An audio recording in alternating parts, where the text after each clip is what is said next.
ओम साईं राम। पतित उदाहरण नाम है तेरा, हे अनाथ के नाथ। हे साईं समर्थ पिता, सदा रहो मेरे साथ। आइए अब श्री गोविंदराव रघुनाथ दाभोलकर हेमाड पंत द्वारा रचित श्री साईं बाबा के अद्भुत जीवन और उनके अमूल्य उपदेशों पर आधारित मराठी भाषा के ग्रंथ श्री साईं सच्चरित्र का हिंदी अनुवाद सुनते हैं। अध्याय 7। अद्भुत अवतार श्री साईं बाबा की प्रकृति, उनकी यौगिक क्रियाएं, उनकी सर्वव्यापकता, कुष्ठ रोगी द्वारा सेवा, खापर्डे के पुत्र को प्लेग, पंढरपुर गमन, अद्भुत अवतार। श्री साईं बाबा समस्त यौगिक क्रियाओं में पारंगत थे। 6 प्रकार की क्रियाओं के तो वे पूर्ण ज्ञाता थे। 6 क्रियाएं, जिनमें धोती क्रिया अर्थात एक 3 इंच चौड़े व 22.5 इंच लंबे कपड़े के भीगे हुए टुकड़े से पेट को स्वच्छ करना, खंड योग अर्थात अपने शरीर के अवयवों को पृथक पृथक कर उन्हें पुनः पूर्ववत जोड़ना, और समाधि आदि भी सम्मिलित हैं। यदि कहा जाए कि वे हिंदू थे तो आकृति से वे यवन से प्रतीत होते थे। कोई भी यह निश्चय पूर्वक नहीं कह सकता था कि वे हिंदू थे या यवन। वे हिंदुओं का रामनवमी उत्सव यथाविधि मनाते थे और साथ ही मुसलमानों का चंदनोत्सव भी। वे उत्सव में दंगलों को प्रोत्साहन तथा विजेताओं को पर्याप्त पुरस्कार देते थे। गोकुल अष्टमी को वे गोपाल काला उत्सव भी बड़ी धूमधाम से मनाते थे। ईद के दिन वे मुसलमानों को मस्जिद में नमाज पढ़ने के लिए आमंत्रित किया करते थे। एक समय मुहर्रम के अवसर पर मुसलमानों ने मस्जिद में ताजिए बनाने तथा वहाँ कुछ दिन रखकर फिर जुलूस बनाकर गांव से निकालने का कार्यक्रम रचा। श्री साईं बाबा ने केवल 4 दिन ताजियों को वहाँ रखने दिया और बिना किसी राग द्वेष के 5वें दिन वहाँ से हटवा दिया। यदि कहें कि वे यवन थे तो उनके कान हिंदुओं की रीति के अनुसार छिदे हुए थे, और यदि कहें कि वे हिंदू थे तो वे सुनता कराने के पक्ष में थे। नाना साहिब चांदोरकर, जिन्होंने उनको बहुत समीप से देखा था, उन्होंने बताया कि उनकी सुन्नत नहीं हुई थी। साईं लीला पत्रिका श्री B.V. देव द्वारा लिखित शीर्षक बाबा यवन की हिंदू के पृष्ठ 562 से इसकी पुष्टि की जा सकती है। यदि कोई उन्हें हिंदू घोषित करे तो वे सदा मस्जिद में निवास करते थे, और यदि यवन कहें तो वे सदा वहाँ धूनी प्रज्वलित रखते थे तथा अन्य कर्म जो कि इस्लाम धर्म के विरुद्ध हैं, जैसे चक्की पीसना, शंख तथा घंटानाद, होम आदि कर्म करना, अन्नदान और अर्घ्य द्वारा पूजन आदि सदैव वहाँ चलते रहते थे। यदि कोई कहे कि वे यवन थे तो कुलीन ब्राह्मण और अग्निहोत्री भी अपने नियमों का उल्लंघन कर सदा उनको साष्टांग नमस्कार किया करते थे। जो उनके स्वदेश का पता लगाने गए, उन्हें अपना प्रश्न ही विस्मृत हो गया और वे उनके दर्शन मात्र से मोहित हो गए। अस्तु, इसका निर्णय कोई ना कर सका कि यथार्थ में साईं बाबा हिंदू थे या यवन। इसमें आश्चर्य ही क्या है। जो अहं व इंद्रिय जन्य सुखों को तिलांजलि देकर ईश्वर की शरण में आ जाता है तथा जब उसे ईश्वर के साथ अभिन्नता प्राप्त हो जाती है, तब उसकी कोई जाति पाति नहीं रह जाती। इसी कोटि में श्री साईं बाबा थे। वे जातियों व प्राणियों में किंचित मात्र भी भेदभाव नहीं रखते थे। फकीरों के साथ वे आमिष और मछली का सेवन भी कर लिया करते थे। कुत्ते भी उनके भोजन पात्र में मुंह डालकर स्वतंत्रतापूर्वक खाते थे, परंतु उन्होंने कभी कोई आपत्ति नहीं की। ऐसा अपूर्व और अद्भुत श्री साईं बाबा का अवतार था।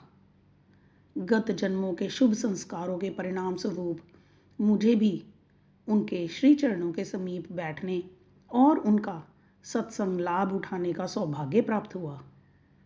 मुझे जिस आनंद व सुख का अनुभव हुआ उसका वर्णन मैं किस प्रकार कर सकता हूँ। यथार्थ में बाबा अखंड सच्चिदानंद थे।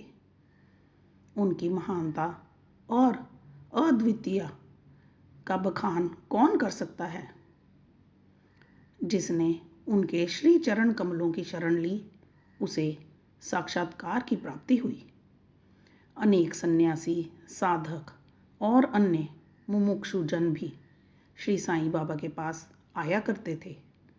बाबा भी सदैव उनके साथ चलते फिरते, उठते बैठते, उनसे वार्तालाप कर उनका चितरंजन किया करते थे। अल्लाह मालिक सदैव उनके होंठों पर था।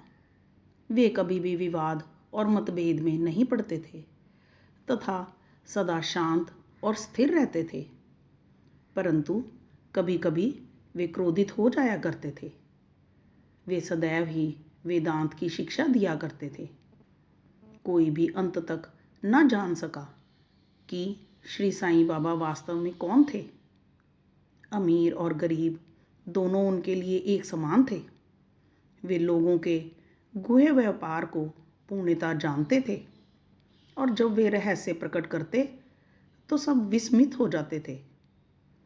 स्वयं ज्ञान अवतार होकर भी वे सदैव अज्ञानता का प्रदर्शन किया करते थे। उन्हें आदर सत्कार से सदैव अरुचि थी। इस प्रकार का श्री साईं बाबा का वैशिष्ट्य था। थे तो वे शरीरधारी, परंतु कर्मों से उनकी ईश्वरीयता स्पष्ट झलकती थी। शिरडी के सकल नर नारी उन्हें परब्रह्म ही मानते थे। बाबा की प्रकृति। मैं मूर्ख जो हूँ श्री साईं बाबा के अद्भुत लीलाओं का वर्णन नहीं कर सकता। शिरडी के प्राय समस्त मंदिरों का उन्होंने जीर्णोद्धार किया। श्री तात्या पाटिल के द्वारा शनि, गणपति, शंकर, पार्वती, ग्राम्य देवता और हनुमान जी आदि के मंदिर ठीक करवाए। उनका दान भी विलक्षण था।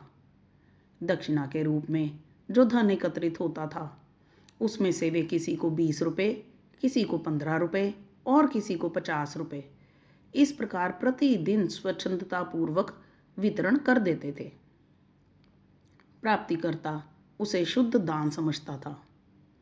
बाबा की भी सदैव यही इच्छा थी कि इसका उपयुक्त रीति से व्यय किया जाए। बाबा के दर्शन से भक्तों को अनेक प्रकार का लाभ पहुंचता था। अनेकों निष्कपट और स्वस्थ बन गए। दुष्ट आत्मा पुण्यात्मा में परिणित हो गए। अनेकों कुष्ठ रोग से मुक्त हो गए और अनेकों को मनवांछित फल की प्राप्ति हो गई। पंगुओं की पंगुता नष्ट हो गई। उनकी कीर्ति दूर दूर तक फैलती गई और भिन्न भिन्न स्थानों से यात्रियों के झुंड शिरडी आने लगे। बाबा सदा धूनी के पास ही आसन जमाए रहते और वहीं विश्राम किया करते थे। वे कभी स्नान करते और कभी स्नान किए बिना ही समाधि में लीन रहते थे। वे सिर पर एक साफा, कमर में एक धोती और तन ढकने के लिए एक अंगरखा धारण करते थे। प्रारंभ से ही उनकी वेशभूषा इसी प्रकार की थी। अपने जीवन काल के पूर्वार्ध में वे गांव में चिकित्सा कार्य भी किया करते थे। योगियों को निदान कर उन्हें औषधि भी दिया करते थे और उनके हाथ में अपरिमित यश था। इस कारण से वे अल्पकाल में ही योग्य चिकित्सक विख्यात हो गए। यहाँ केवल एक ही घटना का उल्लेख किया जाता है जो बड़ी विचित्र सी है। विलक्षण नेत्र चिकित्सा। एक भक्त की आंखें बहुत लाल हो गई थीं। उनमें सूजन भी आ गई थी। शिरडी से रीखे छोटे ग्राम में डॉक्टर कहाँ? तब भक्तगण ने रोगी को बाबा के समक्ष उपस्थित किया। इस प्रकार की पीड़ा में डॉक्टर प्राय लेप, मरहम, अंजन, गाय का दूध तथा कपूर युक्त औषधियों को प्रयोग में लाते हैं, पर बाबा की औषधि तो सर्वथा ही भिन्न थी। उन्होंने भिलावा पीसकर उसकी 2 गोलियां बनाई और रोगी के नेत्रों में एक एक गोली चिपकाकर कपड़े की पट्टी से आंखें बांध दी। दूसरे दिन पट्टी हटाकर नेत्रों के ऊपर जल के छींटे छोड़े गए। सूजन कम हो गई और नेत्र प्राय निरोग हो गए। नेत्र शरीर का एक अति सुकोमल अंग है, परंतु बाबा की औषधि से कोई हानि नहीं पहुंची, वरन नेत्रों की व्याधि दूर हो गई। इस प्रकार अनेक रोगी निरोग हो गए। यह घटना तो केवल उदाहरण स्वरूप ही यहाँ दी गई है। बाबा की यौगिक क्रियाएं। बाबा को समस्त यौगिक प्रयोग और क्रियाएं ज्ञात थी। उनमें से केवल 2 का ही उल्लेख यहाँ किया जाता है। पहला, धोती क्रिया अर्थात आंतें स्वच्छ करने की क्रिया। प्रति तीसरे दिन बाबा मस्जिद से पर्याप्त दूरी पर एक वट वृक्ष के नीचे किया करते थे। एक अवसर पर लोगों ने देखा कि उन्होंने अपनी आंतों को उदर से बाहर निकालकर उन्हें चारों ओर से स्वच्छ किया और समीप के वृक्ष पर सूखने के लिए रख दिया। शिरडी में इस घटना की पुष्टि करने वाले लोग अभी भी जीवित हैं। उन्होंने इस सत्य की परीक्षा भी की थी। साधारण धोती क्रिया एक 3 इंच चौड़े व 22.5 इंच लंबे गीले कपड़े के टुकड़े से की जाती है। इस कपड़े को मुंह के द्वारा उदर में उतार लिया जाता है तथा उसे लगभग आधा घंटा तक रखते हैं ताकि उसका पूरा प्रभाव हो जाए। तत्पश्चात उसे बाहर निकाल लेते हैं। पर बाबा की तो यह धोती क्रिया सर्वथा विचित्र और असाधारण ही थी। दूसरा, खंड योग। एक समय बाबा ने अपने शरीर के अवयव पृथक पृथक कर मस्जिद के भिन्न भिन्न स्थानों में बिखेर दिए। अकस्मात उसी दिन एक महाशय मस्जिद में पधारे और अंगों को इस प्रकार यहाँ वहाँ बिखरा देखकर बहुत ही भयभीत हुए। पहले उनकी इच्छा हुई कि लौटकर ग्राम अधिकारी के पास यह सूचना भिजवा देनी चाहिए कि किसी ने बाबा का खून कर उनके टुकड़े टुकड़े कर दिए हैं, परंतु सूचना देने वाला ही पहले पकड़ा जाता है, यह सोचकर वे मौन रहे। दूसरे दिन जब वे मस्जिद में गए तो बाबा को पूर्ववत हिष्ट पुष्ट देखकर और स्वस्थ देखकर उन्हें बड़ा विस्मय हुआ। उन्हें ऐसा लगा कि पिछले दिन जो दृश्य देखा था वह कहीं स्वप्न तो नहीं था। बाबा बाल्यकाल से ही यौगिक क्रियाएं किया करते थे और उन्हें जो अवस्था प्राप्त हो चुकी थी उसका सत्य ज्ञान किसी को भी नहीं था। चिकित्सा के नाम से उन्होंने कभी किसी से एक पैसा भी स्वीकार नहीं किया। अपने उत्तम लोकप्रिय गुणों के कारण उनकी कीर्ति दूर दूर तक फैल गई। उन्होंने अनेक निर्धनों और रोगियों को स्वास्थ्य प्रदान किया। इस प्रसिद्ध डॉक्टरों के डॉक्टर, मसीहों के मसीहा ने कभी अपने स्वार्थ की चिंता ना कर अनेक विघ्नों का सामना किया तथा स्वयं असहनीय वेदना और कष्ट सहन कर सदैव दूसरों की भलाई की और उन्हें विपत्तियों में सहायता पहुंचाई। वे सदा पर कल्याणार्थ चिंतित रहते थे। ऐसी ही एक घटना नीचे लिखी जाती है जो उनकी सर्वव्यापकता तथा महान दयालुता की द्योतक है। बाबा की सर्वव्यापकता और दयालुता। सन 1910 में बाबा दीपावली के शुभ अवसर पर धूनी के समीप बैठे हुए अग्नि ताप रहे थे और साथ ही धूनी में लकड़ी डालते जा रहे थे। धूनी प्रचंडता से प्रज्वलित थी। कुछ समय पश्चात उन्होंने लकड़ियां डालने के बदले अपना हाथ धूनी में डाल दिया। बाबा बुरी तरह झुलस गया। नौकर माधव तथा माधवराव देशपांडे ने बाबा को धूनी में हाथ डालते देखकर तुरंत दौड़कर उन्हें बलपूर्वक पीछे खींच लिया। माधवराव ने बाबा से कहा, देवा, आपने ऐसा क्यों किया? बाबा सावधान होकर कहने लगे, यहाँ से कुछ दूरी पर एक लुहारिन जब भट्टी धोंक रही थी, उसी समय उसके पति ने उसे बुलाया। कमर से बंधे हुए शिशु का ध्यान छोड़ वह शीघ्रता से वहां दौड़कर गई। अभाग्यवश शिशु फिसलकर भट्टी में गिर पड़ा। मैंने तुरंत भट्टी में हाथ डालकर शिशु के प्राण बचा लिए।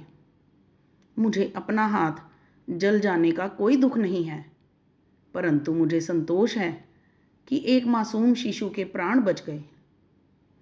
कुष्ठ रोगी द्वारा सेवा। माधवराव देशपांडे के द्वारा बाबा का हाथ जल जाने का समाचार पाकर श्री नाना साहिब चांदोरकर, बंबई के सुप्रसिद्ध डॉक्टर श्री परमानंद के साथ दवाइयाँ, लेप, मरहम तथा पट्टियाँ आदि साथ लेकर शीघ्रता से शिरडी को आए। उन्होंने बाबा से डॉक्टर परमानंद को हाथ की जांच करने और जले हुए स्थान में दवा लगाने की अनुमति मांगी।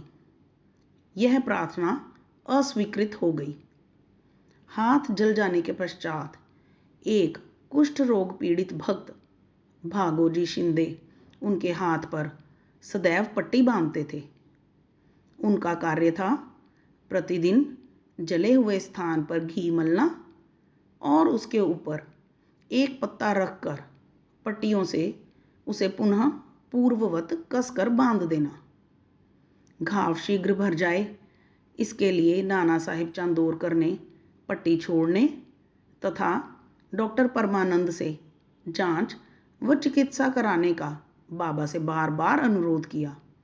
यहाँ तक कि डॉक्टर परमानंद ने भी अनेक बार प्रार्थना की, परंतु बाबा ने यह कहते हुए टाल दिया कि केवल अल्लाह ही मेरा डॉक्टर है।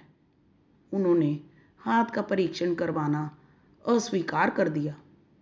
डॉक्टर परमानंद की दवाइयाँ शिरडी के वायुमंडल में ना खुल सकीं और ना उनका उपयोग ही हो सका। फिर भी डॉक्टर साहब का परम भाग्य था जो उन्हें बाबा के श्री दर्शन का लाभ हुआ। भागोजी को दवा लगाने की अनुमति मिल गई। कुछ दिनों के उपरांत जब घाव भर गया तब सब भक्त सुखी हो गए, परंतु यह किसी को भी ज्ञात ना हो सका कि कुछ पीड़ा शेष रही थी या नहीं। प्रतिदिन प्रातःकाल घृत से हाथ की मालिश और पुनः कसकर पट्टी बांधना, श्री साईं बाबा की समाधि पर्यंत यह क्रम इसी प्रकार चलता रहा। श्री साईं बाबा सदृश पूर्ण सिद्ध को यथार्थ में इस चिकित्सा की भी कोई आवश्यकता नहीं थी, परंतु भक्तों के प्रेमवश उन्होंने भागोजी की यह सेवा अर्थात उपासना निर्विघ्न स्वीकार की। जब बाबा लेंडी को जाते तो भागोजी छाता लेकर उनके साथ ही जाते थे। प्रतिदिन प्रातःकाल जब बाबा धूनी के पास आसन पर विराजते तब भागोजी वहाँ पहले से ही उपस्थित रहकर अपना कार्य प्रारंभ कर देते थे। भागोजी ने पिछले जन्म में अनेक पाप कर्म किए थे, इस कारण वे कुष्ठ रोग से पीड़ित थे। उनकी उंगलियां गल चुकी थीं और शरीर पीप आदि से भरा हुआ था, जिससे दुर्गंध भी आती थी। यद्यपि बाह्य दृष्टि से वे दुर्भागी प्रतीत होते थे, परंतु बाबा का प्रधान सेवक होने के नाते यथार्थ में वे ही अधिक भाग्यशाली तथा सुखी थे। उन्हें बाबा के सानिध्य का पूर्ण लाभ प्राप्त हुआ। बालक खापर्डे को प्लेग। अब मैं बाबा की एक दूसरी अद्भुत लीला का वर्णन करूंगा। श्रीमती खापर्डे, जो कि अमरावती के श्री दादा साहेब खापर्डे की धर्मपत्नी थी, अपने छोटे पुत्र के साथ कई दिनों से शिरडी में थी। पुत्र तीव्र ज्वर से पीड़ित था। पश्चात उसे प्लेग की गिल्टी अर्थात गांठ भी निकल आई। श्रीमती खापर्डे भयभीत हो बहुत घबराने लगी और अमरावती लौट जाने का विचार करने लगी। संध्या समय जब बाबा वायु सेवन के लिए वाड़े, अब जो समाधि मंदिर कहा जाता है, उसके पास से गुजर रहे थे, तब उन्होंने उनसे लौटने की अनुमति मांगी तथा कंपित स्वर में कहने लगी कि मेरा प्रिय पुत्र प्लेग से ग्रस्त हो गया है, अतः अब मैं घर लौटना चाहती हूँ। प्रेम पूर्वक उनका समाधान करते हुए बाबा ने कहा, आकाश में बहुत बादल छाए हुए हैं, उनके हटते ही आकाश पूर्ववत स्वच्छ हो जाएगा। ऐसा कहते हुए उन्होंने कमर तक अपनी कफनी ऊपर उठाई और वहां उपस्थित सभी लोगों को अंडों के बराबर 4 गिल्टियां दिखाकर कहा, देखो मुझे अपने भक्तों के लिए कितना कष्ट उठाना पड़ता है, उनके कष्ट मेरे हैं।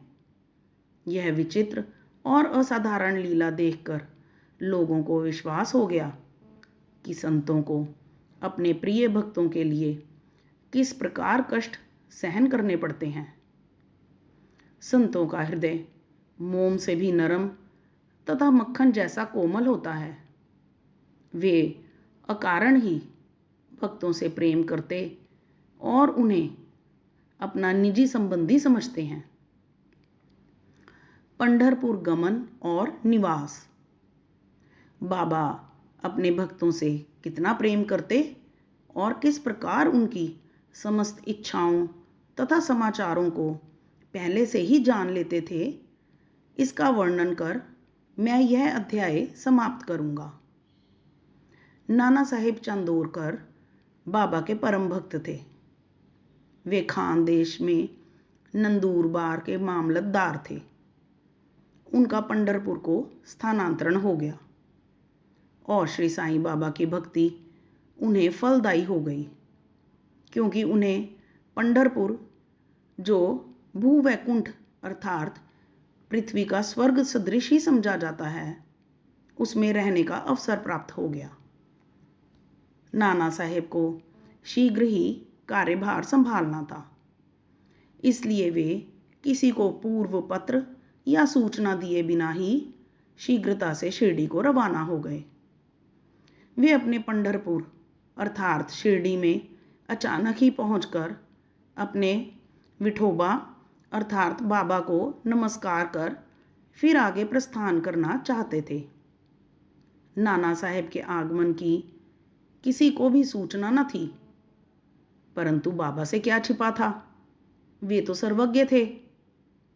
जैसे ही नाना साहेब नीम गांव पहुंचे, जो कि शिरडी से कुछ ही दूरी पर है, बाबा पास बैठे हुए मालसापति अप्पा शिंदे और काशीराम से वार्तालाप कर रहे थे। उसी समय मस्जिद में स्तब्धता छा गई और बाबा ने अचानक ही कहा, चलो चारों मिलकर भजन करें, पंढरपुर के द्वार खुले हुए हैं, यह भजन प्रेम पूर्वक गाएं। पंढरपुरला जायाचे तीन थेज मजला रायाचे, तीन थेज मजला रायाचे, घर ते माइया रायाचे। सब मिलकर गाने लगे। इसका भावार्थ है, मुझे पंढरपुर जाकर वहीं रहना है, क्योंकि वह मेरे स्वामी अर्थात ईश्वर का घर है। बाबा गाते जाते और भक्तगण उसे दोहराते जाते थे। कुछ समय में नाना साहेब ने वहां सकुटुंब पहुंचकर बाबा को प्रणाम किया। उन्होंने बाबा से पंढरपुर पधारने तथा वहां निवास करने की प्रार्थना की। पाठकों, अब इस प्रार्थना की आवश्यकता ही कहाँ थी? भक्तगण ने नाना साहेब को बतलाया कि बाबा पंढरपुर वास के भाव में पहले से ही थे। यह सुनकर नाना साहेब द्रवित हो श्री चरणों पर गिर पड़े और बाबा की आज्ञा, ऊदी तथा आशीर्वाद प्राप्त कर वे पंढरपुर को रवाना हो गए। बाबा की कथाएं अनंत हैं। अन्य विषय जैसे मानव जन्म का महत्व, बाबा की भिक्षावृत्ति पर निर्वाह, बाईजाबाई की सेवा तथा अन्य कथाओं को अगले अध्याय के लिए शेष रखकर अब मुझे यहाँ विश्राम करना चाहिए। ओम साईं राम। श्री सद्गुरु साईनाथार्पणमस्तु। शुभम भवतु। अध्याय 7 समाप्त।